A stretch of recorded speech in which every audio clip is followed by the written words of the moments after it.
La faune sauvage, bénéficiaire indirecte du coronavirus.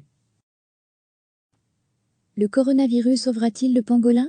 L'annonce par la Chine d'une interdiction complète du commerce et de la consommation d'animaux sauvages est une bonne nouvelle pour les défenseurs de la nature, mais devra être confirmée sur la durée.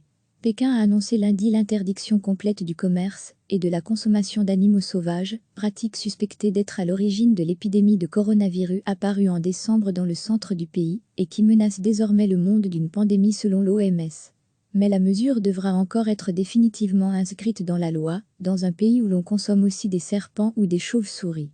Nous applaudissons cette interdiction, qui montre que le gouvernement chinois est déterminé à changer une tradition millénaire, totalement inappropriée dans la société actuelle, se félicite Zhefeu, directeur pour la Chine du Fonds international pour la protection des animaux, IFO, qui estime qu'une révision plus stricte encore est en préparation.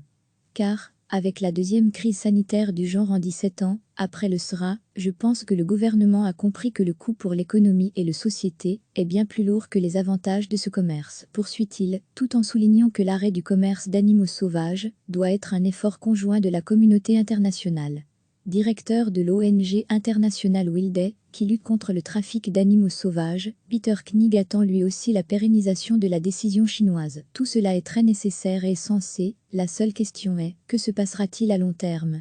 Pour lui, les enjeux vont désormais au-delà de la seule protection animale. Il y a de toute évidence quelque chose de bien plus grand en jeu, la santé humaine et des dégâts économiques massifs. Or, une interdiction chinoise d'envergure et confirmée pourrait changer la donne globale. Nous espérons que la Chine pourra montrer la voie à une interdiction mondiale de ses marchés et user de son influence et de ses capacités pour y aider, notamment en Asie du Sud-Est et en Afrique, où la consommation d'animaux sauvages reste aussi répandue. C'est un avertissement, et si nous l'entendons, j'espère que nous pourrons non seulement protéger la vie humaine, mais même sauver des espèces comme le pangolin, petit mammifère dont la chair est prisée, et les écailles utilisées en médecine traditionnelle chinoise. Menacés d'extinction, ils sont très trafiqués en Asie, et pourraient selon certains scientifiques avoir servi de vecteur de transmission du nouveau coronavirus vers l'homme. Leur commerce est totalement interdit depuis 2016 par la CITE. Yvonne Higro, secrétaire générale de cet organe qui surveille le commerce international des espèces menacées, se félicite de l'annonce chinoise, si elle signifie que la Chine va prendre des mesures plus strictes pour pouvoir respecter ses obligations au terme de la Convention. En effet, il y a beaucoup de trafic d'espèces sauvages à destination de la Chine, relève la responsable. Et un assèchement du marché chinois serait donc bénéfique. Retirer ce qui motive ces organisations criminelles souvent internationales, c'est exactement ce qu'il faut. S'il n'y a plus d'acheteurs, pourquoi continuer? Ce trafic est estimé à plus de 15 milliards de dollars par an au niveau mondial, rappelle de son côté le WWF, qui applaudit l'annonce chinoise, tout en soulignant lui aussi que les seules interdictions ne stopperont pas le trafic si la demande persiste.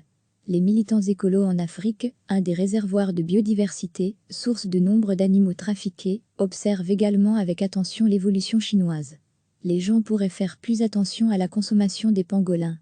Ils pourraient aussi les voir comme une menace, ce qui les mettrait en danger, nuance Jansan, président du groupe de travail africain sur la pangolin.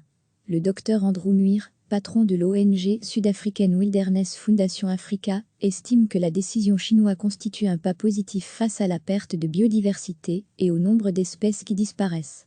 Il espère que ça permettra de laisser les espèces sauvages tranquilles, dans la nature faire partie de l'écosystème. Pour le dire simplement, par rapport à ce cas, le coronavirus, si on ne mange pas les bêtes sauvages, elles ne nous feront pas de mal. Recevez chaque matin l'essentiel de l'actualité. Cliquez sur s'abonner pour recevoir les dernières nouvelles.